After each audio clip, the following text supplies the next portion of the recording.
Top, Parashat Beshalach, c'est paracha ultra riche. Il y a tellement de sujets. Ouais, il y a beaucoup de bruit, mais bon, en vrai, il fait trop froid. T'as pas un micro pour mettre directement avec le téléphone? Et Kitso, paracha très riche. Il y a plein de sujets.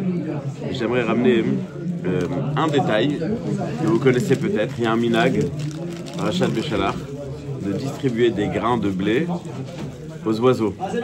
Shabbat. On va voir est-ce que la halakha s'est retenue, mais en tous les cas, il y a un minag comme ça. C'était interdit. Le Magan Avraham dit que c'est interdit, c'est pour ça que halakha les maaseh, ceux qui veulent faire ce minag, on leur dit de le faire depuis la veille de Shabbat. Il allait jusqu'au Shabbat. Mais dans l'absolu, il y a une idée de laisser des grains de blé comme ça aux oiseaux. Pour quelle raison? La première raison qui est rapportée, c'est que quand Moshe Rabbeinu a dit au peuple ça sert à rien de sortir demain, il n'y aura pas de manne, il y a quand même deux chafmologim qui ont dit on va montrer que Moshe se trompe. Datan et Aviram, les fameux, ils sont venus avec des graines et les ont éparpillées. Et comme ça, voilà, Moshe a dit n'importe quoi. Les oiseaux sont venus, ont mangé ces graines de manne, et grâce à ça, on a protégé le kavod de Moshe. Par reconnaissance pour ces oiseaux, le minag de Shabbat Shira. Pourquoi Shira? Puisque dans ce Shabbat, Parashat Haman, ça tout le monde le sait, depuis la fameuse Goula qui a été inventée il y a quelques centaines d'années, tout le monde est au courant que ce Shabbat, c'est la Parashat inventée bien sûr. Inventée, c'est un tzaddik, c'est quelque chose de nouveau, ça n'existait pas. Et donc tout le monde sait que c'est Parashat Haman. Donc c'est pour ça que quand on parle de Parashat Haman, on a signé le Karatatov, c'est comme ça qu'on fait le calcul. Le Khatam Sofer lui donne une autre explication. C'est Minag. Il dit que quand on a reçu la manne, c'est-à-dire on était sans rien faire, on recevait une parnassa. Et donc en souvenir, en reconnaissance, pour dire merci à Hachem, pas aux oiseaux, pour dire merci à Hachem, on va donner de la nourriture aux oiseaux, eux qui reçoivent la nourriture sans aucun effort. Pourquoi d'Afka les oiseaux? Je ne sais pas. Mais en tous les cas, le fait qu'on donne la nourriture à un animal qui de toutes les façons se nourrit, il se débrouille tout seul, il a sa nourriture un peu partout, eh bien, en signe de reconnaissance, nous aussi on est conscient que tu nous donnes le parnassa, on va faire ça le Shabbat de Parashat Haman qui était aussi ce moment de parnassa. T'as rien compris à la Karatatov. La reconnaissance des Tziporim ou la reconnaissance envers les Tziporim? C'est en quoi ça s'appelle la Karatatov, donner à manger des oiseaux. Ah. C'est les oiseaux qui ont protégé Dans la première explication, oui. La première explication, c'est grâce aux oiseaux qui sont venus et qui ont pris toutes ces graines. Donc quand le peuple a vu qu'il n'y avait pas de graines, le kavod de Moshe était sain et sauf. Donc on a de la reconnaissance envers les oiseaux. Et la deuxième, c'est la reconnaissance envers Hachem, comme Birkat Hamazon, comme toutes les brachot qu'on fait, en vérité, c'est de la reconnaissance. Et j'aimerais parler un petit peu de ce yesod de Akaratatov. Je pensais que David allait poser comme question. Bon, les oiseaux qui ont mangé les graines, ils sont morts il y a 3000 ans. C'est bon, on leur a dit merci, ça y est, ça suffit. Il n'y a pas besoin d'avoir la reconnaissance. C'est ça, je pensais, qui était incompréhensible. Et bien, c'est une vraie question. C'est-à-dire, en quoi on a de la reconnaissance envers un animal? Depuis quand on peut avoir de la reconnaissance envers un animal? Il ne ressent rien, il n'attend rien. Enfin, il ressent rien, c'est pas dit. Mais pourquoi est-ce qu'on est censé avoir de la reconnaissance envers un animal? C'est pur. On rien en retour. C'est juste. Ça, c'est pourquoi moi, c'est-à-dire, toi tu dis pourquoi je dois faire le bien. Mais pourquoi je dois faire le bien envers lui? Parce que lui m'a fait du bien. Donc moi, j'ai l'obligation de reconnaître le bien qu'il m'a fait. Bon, ça n'existe pas ce terme en Torah. Non. C'est souvenir de. Pareil. C'est comme le chien et l'ordi. Comment? Le chien, il y a des Commémoration. Qu'on donne au chien. J'aimerais parler un peu de reconnaissance. Top. Il y a une histoire, si elle est vraie ou elle n'est pas vraie, je ne sais pas, mais en tous les cas, comme ça, on raconte. Un homme était dans la forêt et il marche et il tombe dans un piège à ours, un grand trou recouvert de branchages, il tombe dedans. Le problème, c'est qu'avant lui, il y avait déjà un ours. Donc là, il s'est dit, bon, je vais être son repas de midi. Mais l'ours, il était refif. Il a vu un homme tomber, il lui saute dessus, il saute sur les épaules de l'homme et il sort. Génial. Il dit, bon, moi je suis pas le repas de midi, mais par contre moi je n'aurai pas de repas ni midi ni ce soir. Quelques minutes plus tard, l'ours arrive avec une branche qu'il tend à l'homme. en reconnaissance. Alors, elle est vraie ou elle n'est pas vraie, je ne sais pas. Comme ça, on raconte. Voilà, exactement. En tous les cas, Un autre dressé. Bien élevé. ouais, exactement. Non, ça peut arriver. C'est sûr que, dans la Gemara, c'est marqué que le shor et le chamor, ils ont de la reconnaissance envers leur propriétaire. Celui qui a un chien ou autre, il sait que l'animal, il a de la reconnaissance envers son maître. Donc oui, ça existe, coulo lève. Mais il a de la reconnaissance. C'est-à-dire que dans la nature, cette notion de reconnaissance, elle existe. Et nous dit la Gemara que si la Torah n'existait pas, on aurait dû apprendre on aurait dû apprendre les bonnes midotes de toute la création. L'anémala qui travaille toute la journée, le khatoul qui est de sa noix, on aurait appris donc le gezel, les interdits de rapport, les rapports interdits, etc. Tout ça on aurait pu apprendre à travers la création. Dans tout la chose qui est le plus, on va dire, le plus récurrent, c'est le fait de donner l'écosystème, c'est-à-dire qu'il y a toujours un échange entre le plus fort va manger le plus faible, etc. Mais en vérité, chacun va donner à l'autre, d'accord? Donc il y a dans le monde, la chose qu'on voit le plus, c'est cette mida-là. C'est marqué dans la Gemara, que très intéressant cette Gemara, dans Sanhedrin. Il y a marqué que quand Hachem il a créé Adam Arishon, il a pris de la terre un petit peu de chaque endroit. Alors pour faire la tête, il a créé des Eretz Israël. Pour faire le derrière, il a pris de Bavel parce que là-bas il y a un grand trou. C'est agressif. Il faudrait qu'il a dû prendre beaucoup. Bon, en tous les cas, il a pris un peu de partout. C'est quoi le Inyan? L'Algérie n'en a pas touché. Il a eu peur des histoires après. Il a eu peur des histoires après. Il s'est réveillé là. Il y a un peu de terre de chaque endroit. Pour construire le monde. Il voulait pas. Les Kitsour, donc il a pris de chaque endroit. Maintenant, ça veut dire quoi il a pris de chaque endroit? Il n'aurait pas pu prendre d'un seul endroit et créer l'homme. En vérité, l'homme, Adam, Anibem Sashio, Ken. Il a vu là.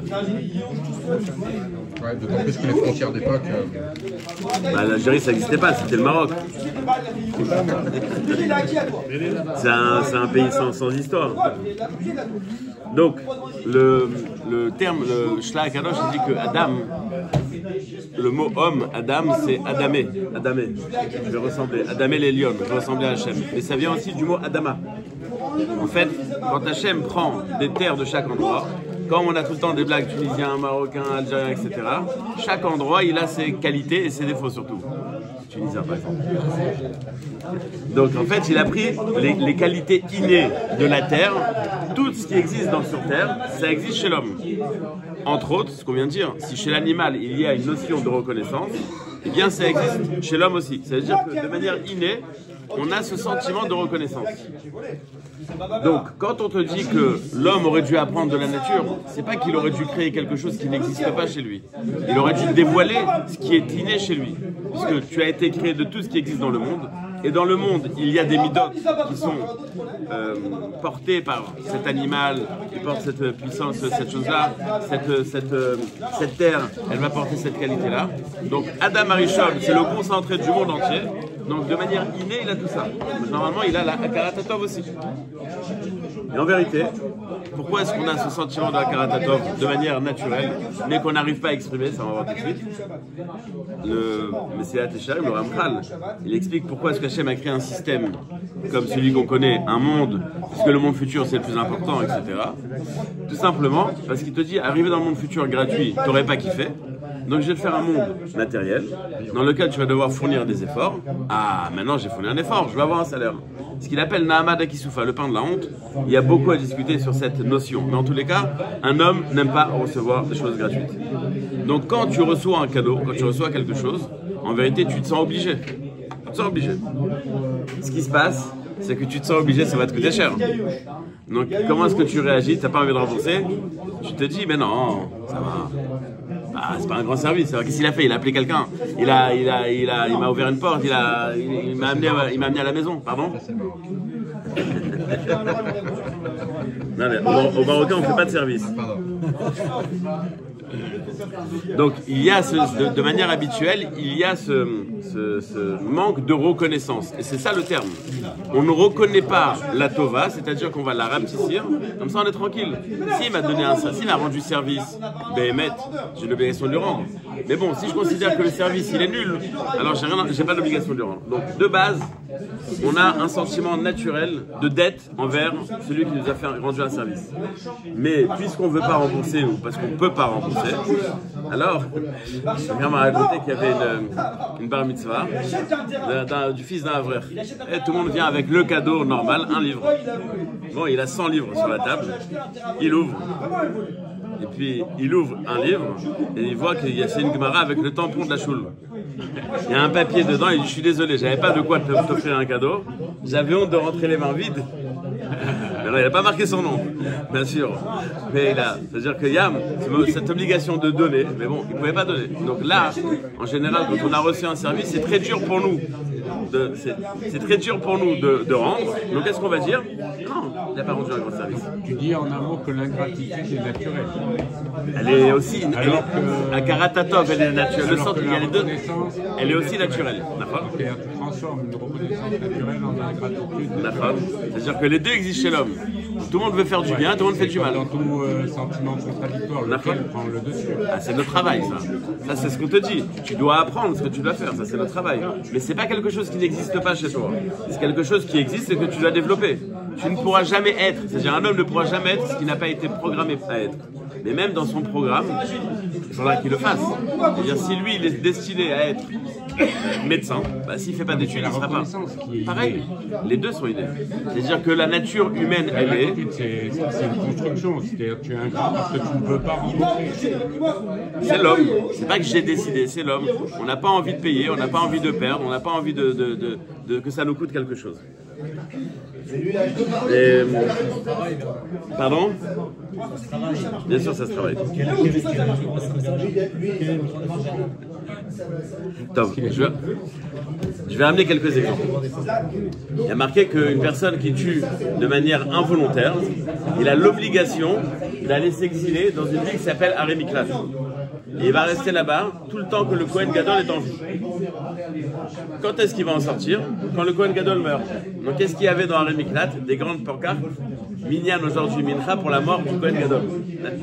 Ils étaient tous... Ils voulaient sortir, c'est la prison. Si le tueur sort, on peut le venger. C'est-à-dire on peut tuer le tueur. Donc il se dit, il est en prison, donc il ne pouvait pas sortir. Qu'est-ce que les mamans des Kohen de Lim faisaient?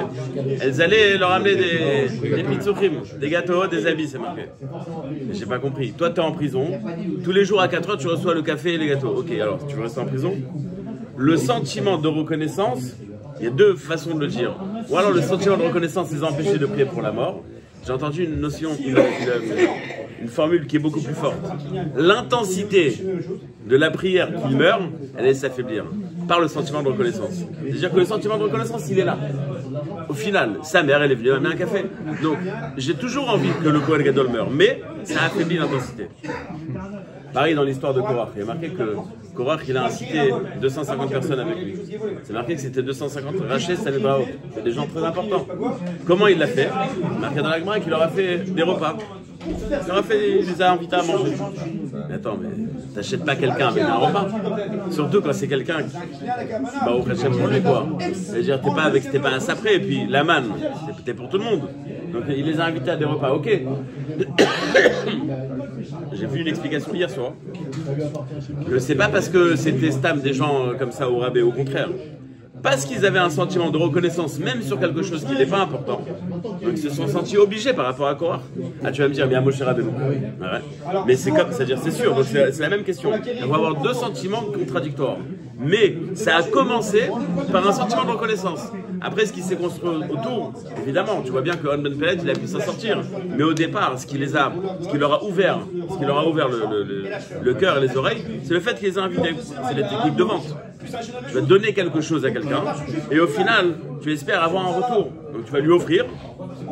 Après que tu l'as offert, il se sent obligé envers toi. Donc il y a ce sentiment. Il est naturel. C'est marqué aussi que... Il a fait un repas de maths. J'entends mal. Il a fait un repas de maths. Je sais pas, j'imagine. Comment il avait autant de... Comment il avait... Il a fait quoi? Je vous sers de C'est ça, puis vous choisissez le goût que vous voulez. Allez, allez, open bar.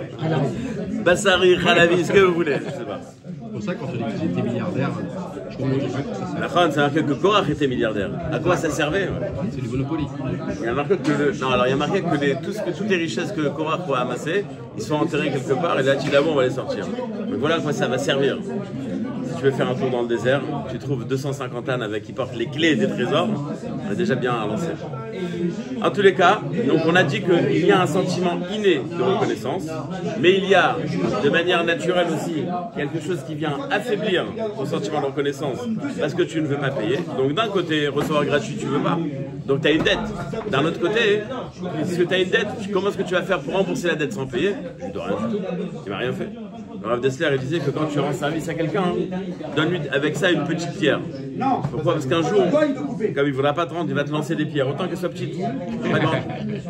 C'est toujours comme ça. Est-ce que c'est ce qui a manqué à Caïn? Est-ce que c'est ce qui a manqué à Caïn? La reconnaissance d'Hachem de son corban. Oui, il ne savait pas comment offrir ou peut-être qu'il... Lui, il a radjiné dans sa reconnaissance, alors que Evel, il a donné le meilleur. En tous les cas, David, je suis sûr qu'il peut nous raconter plein d'histoires. Si. La Gemara nous dit ça va rejoindre ce que tu m'as demandé tout à l'heure sur les Marocains. La Gemara, elle dit que Mishen Odat assure les Rachem alav. Traduction littérale, celui qui est bête, pas de Merachem sur lui. Celui qui est bête, il ne faut pas avoir de pitié pour lui. Question très simple. Un animal, il a un date? Non. Pourtant, on a l'obligation d'avoir de la pitié envers les animaux. Rabbi Yehuda Anassi, le grand tzaddik, a souffert 12 ans de manière terrible parce qu'il n'a pas eu de pitié envers un rat, envers une souris. Donc tu vois bien qu'il faut avoir de la pitié pour un animal. Tu me dis Michel Nodat, c'est sûr d'être Merachem. C'est il dit un pshat de ouf. Il dit Michel Nodat, le Akir Tova. Da'at, c'est de la reconnaissance.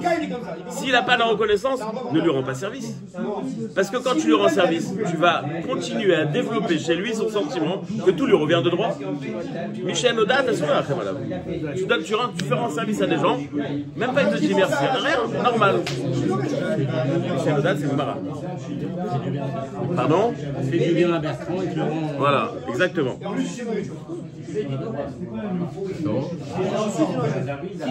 Top. Maintenant, j'aimerais expliquer. J'aimerais expliquer pourquoi est-ce que on a la question qui a été posée. Mais le sentiment de reconnaissance, il est inné. Est-ce que le sentiment de non-reconnaissance, il est inné ou pas? On va prendre déjà la vie d'un homme au naturel. Quand il naît, la Gemara nous dit que le bébé, c'est un méler. Pourquoi c'est un méler? Dès qu'il pleure, on est autour de lui. Il a pleuré 2 minutes dans la nuit, on l'embrasse déjà 4 heures pour s'excuser qu'on n'est pas venu 2 minutes plus tôt. Et après, on va le nourrir. Le gosse, il a l'habitude, j'ai besoin, j'appelle, on vient à 4 pattes. Après, quand il est un peu plus grand, il ne veut pas manger les pâtes. Je dis, allez, mange des pâtes, je vais t'acheter un vélo. Fais ci, fais ça. Après, à l'école, il ne veut pas étudier. Non, mais si tu vas amener des bonnes notes. Je vais t'acheter, je ne sais pas c'est quoi la mode aujourd'hui, je vais t'acheter ci, je vais t'acheter ça. Et il va rentrer à l'Yeshiva, pareil. Quel Yeshiva est derrière moi? Quelle est la Yeshiva qui a besoin de moi? Quand il va se marier, il attend qu'on soit en train de le demander. C'est-à-dire que toute la vie d'un homme, il a l'impression qu'on doit le courtiser, qu'on doit le... Lui, il est au centre du monde. Et, bon ben, on va voir. Qui est-ce qui aura la chance de m'avoir pour Shabbat? Qui est-ce qui aura la chance de... Ça, c'est très beau. Moi, j'avais un copain marocain avec qui j'étais avec moi à l'Yeshiva. Je l'ai invité Shabbat chez moi. Lui, il habite au Maroc, mais on était à Paris. Il est venu Shabbat chez moi. Et sous son coussin, il avait des bonbons, il les mangeait en cachette. Je lui ai dit, donne-moi un bonbon. Il m'a dit, déjà, je suis venu chez toi Shabbat. En plus, tu veux prendre mes bonbons? Excuse-moi. C'est fort, non? Bénique. Et la vie que tu décris, c'est une vie de bisounours. Exactement. Mais il y a, chez tous les parents, on chouchoute nos enfants. J'ai exagéré, bien sûr, mais c'est sûr que... Évidemment que j'ai exagéré. Mais en vérité, on est autour de nos enfants, on est en train de leur dire qu'est-ce qu'ils ont besoin, on est là. Donc c'est-à-dire que jusqu'à qu'ils soient autonomes, eh bien, ils pensent que tout leur revient. Moi, par exemple, je peux faire la différence.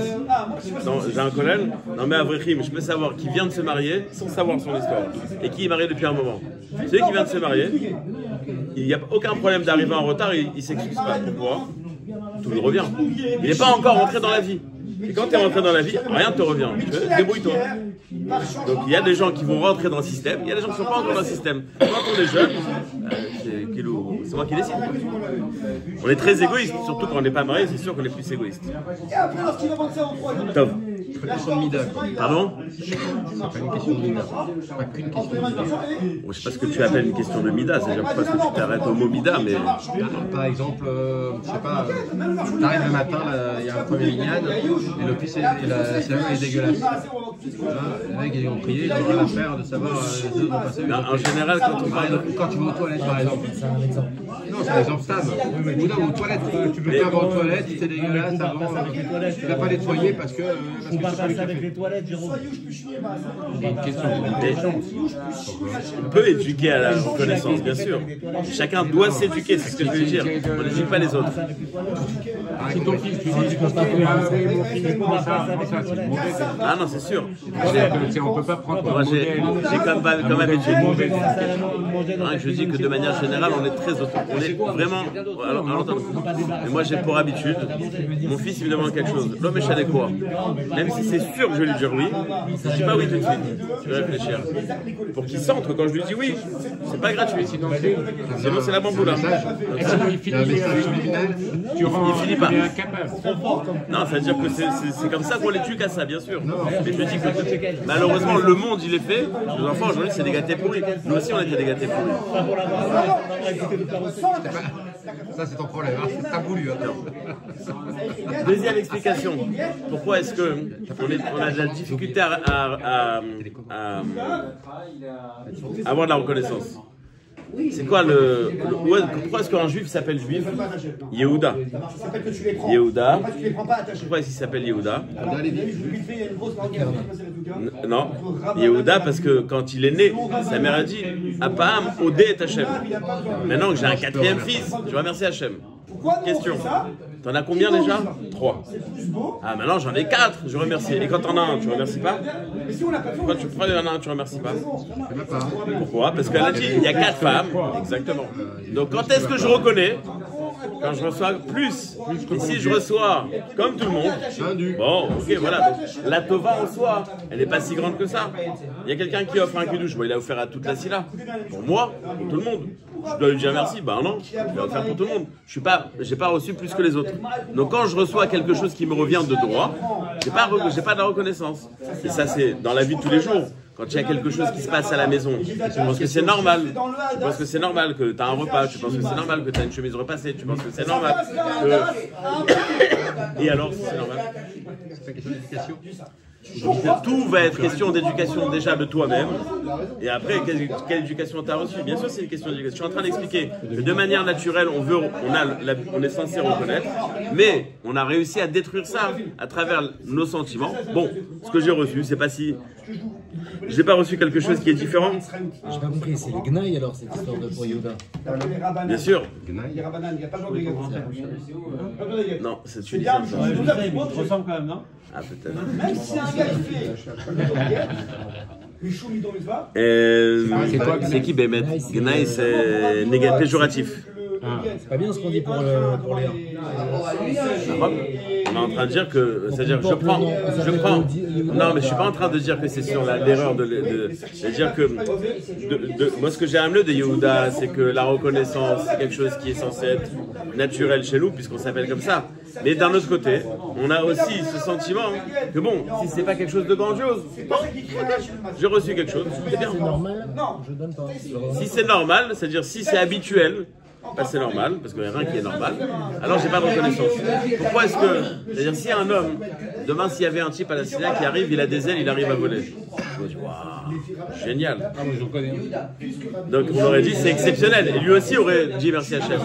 Par contre, le fait qu'il se lève le matin, qu'il bouge ses 2 bras et ses 2 pieds, bon, c'est normal. Et pourtant, ce qu'on va faire tous les matins, on va faire les Birkot HaShachar, on va remercier les marches de toilette, on a mis ses chaussures, on s'est levé du lit. C'est-à-dire c'est des choses qui nous paraissent ultra basiques, on a de la reconnaissance. Pardon? Exactement. Déjà, on commence par être moderne. Je vais donner encore un autre exemple. Il y a marqué dans la Gemara que c'est quoi un bon invité? Celui qui dit tout ce que le Balabait il a fait, c'est pour moi. C'est quoi un mauvais invité? Il dit ah, elle a rien fait pour moi. Je pose la question. Les deux, c'est des malades mentaux. Celui qui dit il a rien fait pour moi, c'est un malade mental. Celui qui a dit il a tout fait pour moi, c'est faux aussi. Il n'a pas tout fait pour toi. Il a fait pour lui et pour toi. Et il n'a pas préparé que pour toi, il a préparé pour lui aussi. Donc en quoi, celui qui dit qu'il a tout fait pour moi, on dit c'est un bon invité? C'est surtout un excité de la tête. C'est pas forcément un bon invité. Réponse, même si le service qui a été fait n'est pas que pour moi, c'est quelque chose, c'est-à-dire dans son entité, je vois le détail. C'est-à-dire, ok, c'est aussi pour moi. C'est suffisant, dis merci. C'est aussi pour moi que tu l'as fait. Et c'est pareil dans n'importe quoi. Tu vas demander, tu payes un service, n'importe lequel, juridique, médical, conseil, etc. Il y a celui qui est intéressé par aider, et ensuite c'est ça. Ça, c'est normal. Donc toi, quand tu viens chez lui, je le remercie. Pourquoi je remercie? Je l'ai payé, c'est bon, on m'en fout. Non, c'est pas simplement je l'ai payé. Il lui a donné quelque chose, il est intéressé à m'aider, j'ai la reconnaissance envers lui. Alors je l'ai payé. C'est pas parce que je l'ai payé que j'ai pas de la reconnaissance envers lui. Donc j'ai reçu un service, c'est vrai. Et c'est pour ça que je pense qu'en Israël il y a beaucoup ce Inyan du type. Et moi au début ça me rendait fou. Son travail. Il est serveur. Tu parles avec le propriétaire de la salle. Tu te dis attends, il faut donner un type au serveur. Son boulot, tu payes pas. Non, non. Il a fait son travail. Ok. Fais-lui encore un petit kiff. Merci, tu m'as fait kiffer. Allez, vas-y, moi aussi. D'avoir d'exprimer de la reconnaissance, même si c'est pas grandiose. Dans une salle n'importe où en Israël, t'as ton serveur, tu sais que quand il est trop gentil, tu sais ce qu'il veut. Et alors, exprime, dis merci de l'arabe. Le mec il fait les 50 allers-retours toute la soirée. T'inquiète, de l'arabe. Alors il y a les grands tzadikim, ceux qui n'ont pas de reconnaissance parce qu'ils te disent bah, de toute façon, je devais recevoir. Lui c'est qu'un chiard. Ça c'est les grands tzadikim qui utilisent la Emouna quand ça les arrange. Quand ils ont des problèmes, il n'y a rien qui est Mina Shamaim. Mais quand quelqu'un leur a rendu service, bah, c'était Nixar Mina Shamaim, tu devais le faire. Donc je suis en train simplement de donner un exemple de manque de reconnaissance. Je vais mettre en avant quelque chose. Rachel Imenu, elle a marqué que quand Yosef il est né, donc elle attendait pendant des années d'avoir un enfant. Yosef est né et elle dit ah merci Hachem, Asaf Elohim et Tripati. Nous dit Rachi, parce que tant qu'il n'y a pas d'enfant à la maison, quand il casse un verre, on sait que c'est Rachel. Et maintenant qu'il y a un verre qui est cassé, elle peut dire c'est Yosef. C'est ça? C'est pour ça que tu es un gosse. Ça fait des années que t'attends pour ça. Achète-toi un chien. C'est quoi ça? La Nekula c'est pareil. C'est que Rachel a dit même sur ce détail-là, c'est-à-dire attendre un enfant pendant des années c'est horrible. Et aujourd'hui je te remercie même sur ce petit détail. Même sur ce détail qui paraît insignifiant par rapport au manque que j'avais. C'est-à-dire tu m'as offert $1 million. Mais t'as vu l'enveloppe dans laquelle il m'a mis? Ah même l'enveloppe. Ça c'est quelqu'un qui a la reconnaissance. C'est-à-dire que la reconnaissance elle n'est pas par rapport à la qualité pas par rapport à la quantité plutôt on va dire de ce que j'ai reçu, mais je regarde tout le détail. C'est-à-dire tout ce qui a été reçu, comme j'ai donné l'exemple du serveur, je pense que c'est le meilleur exemple. Je termine avec. Pardon? On reste la table de Shabbat sur chaque. Elle ne reste pas du tout sur évidemment, mais oui, c'est ça. C'est ça la plus grande difficulté de la karatéka, c'est à la maison. Parce que tu penses que tout est normal. Non, il n'y a rien qui est normal. C'est ça qu'il faut savoir faire, tout le temps remercier. Je termine avec un détail. Il y a marqué que. Pardon? Avec un détail, allez. Il y a marqué dans la Shira, 2 fois il y a marqué le mot Even au sujet des Égyptiens. Il y a marqué que vous voulez qu'il tombe qu'Even, et à la fin c'est marqué qu'Aven. Pourquoi est-ce qu'on parle de pierre au sujet des Égyptiens? Vous allez voir quelque chose d'incroyable. Le peuple juif avait très peur que les Égyptiens restent en vie. Et alors? Ils n'avaient pas simplement, comme on dit, qu'ils avaient peur après de retomber en Égypte. Leur peur, elle était basée sur le fait que si les Égyptiens avaient vu les miracles, étaient restés en vie, et auraient commencé à remercier Hachem sur le fait qu'il leur a laissé la vie, cette reconnaissance qu'ils auraient eue envers Hachem aurait pu leur donner un pouvoir de récupérer les Juifs en tant qu'esclaves. C'est-à-dire qu'ils avaient peur que les Goïms aient de la reconnaissance envers Hachem et que cette reconnaissance envers lui allait faire tomber une autre fois le peuple. C'est-à-dire que nous, du matin au soir, la Tfila, Birkat Hamazon, Asher Yatzar, c'est tout le temps dire merci à Hachem. Donc on doit être conscient du pouvoir qu'on a. Si eux, Goïms, remerciant Hachem, ils ont un pouvoir d'asservir notre peuple. Nous, peuple juif, on cherche à servir personne. On a de la reconnaissance. C'est ce qu'on fait toute la tfila. Et toutes les brachot, on est tout le temps en train de remercier Hachem. Quel pouvoir on a auprès de lui? Pardon? Ah, la pierre c'est inerte, c'est-à-dire il n'y a pas de. Ce que je veux, c'est qu'il n'y a plus de réaction, il n'y a plus de reconnaissance. Tu as raison. Mon crime qui. Le minéral, c'est le plus bas.